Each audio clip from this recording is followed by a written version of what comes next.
राजेश्वरी माने पाटील यांचं माहेरच तुळजापूरचं आहे.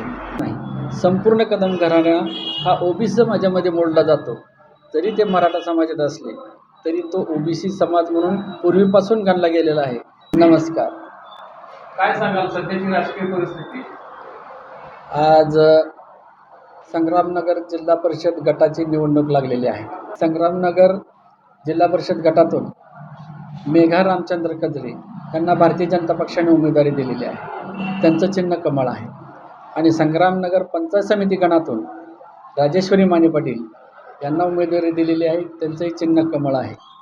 मी मतदारांना नम्र विनंती करतो की आपण या दोन्ही उमेदवारांच्या पुढील कमळापुढचं बटन दाबून त्यांना प्रचंड बहुमताने निवडून द्यावं ही विनंती पुन्हा एकदा करतो. मी या संग्रामनगर गणामधून संग्रामनगर गावामध्ये फिरत आहे. ते त्यातील लोकांच्या समस्या जाणून घेत आहे. येथील लोक खूपच अडचणीत आहेत, खूपच बिकट परिस्थितीला तोंड देत आहेत. प्रस्थापित जे आहेत सदस्य, ग्रामपंचायत सदस्य असो किंवा त्यांचे नेते असो, यांनी या भागाकडे पूर्ण दुर्लक्ष केलेलं आहे. रस्त्याची दुरावस्था झालेली आहे. पावसाळ्यात चिखलातून जाता येत नाही. ड्रेनेजची दुरावस्था आहे. पाणी नीट व्यवस्थापन होत नाही. पिण्याचं पाणी व्यवस्थित येत नाही. अशा अनेक समस्या आहेत ज्या या लोकांना भेडसावत आहेत. मी आपल्या सर्व मतदारांना विनंती करतो की या पंचायत समिती गणातल्या उमेदवार राजेश्वरी माने पाटील आणि जिल्हा परिषद गटातील उमेदवार मेघाताई कचरे यांना जर आपण निवडून दिलं तर ते आपले प्रश्न हिरिरीने आपापल्या पंचायत समितीच्या मिटिंगमध्ये मांडतील, जिल्हा परिषदेच्या मिटिंगमध्ये मांडतील.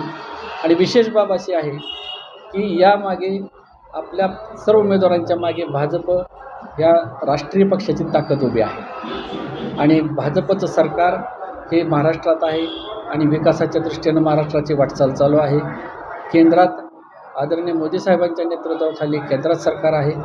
तिथूनही आपल्याला निधी मिळू शकतो, राज्यातून मिळू शकतो. आणि यासाठी आपले पालकमंत्री जयाभाऊ गोरे आणि माजी आमदार राम सातपुते खंबीर आहेत. त्यांनी आपल्याला शब्द दिलेला आहे की या भागाच्या विकासाला कुठलाही निधी कमी पडू देणार नाही.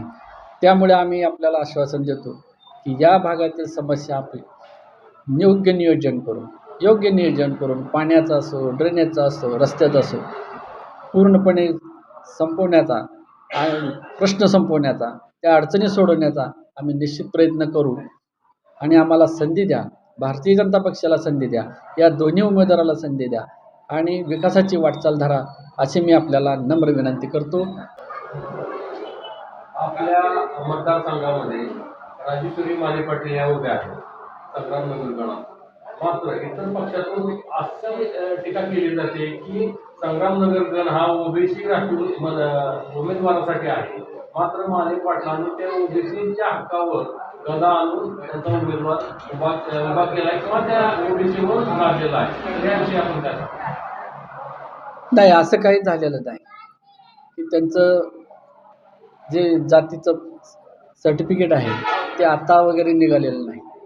मूळच्या राजेश्वरी माने पाटील यांचं माहेरच तुळजापूरचं आहे. त्यांना आई भवानी तुळजाभवानीचा आशीर्वाद आहे.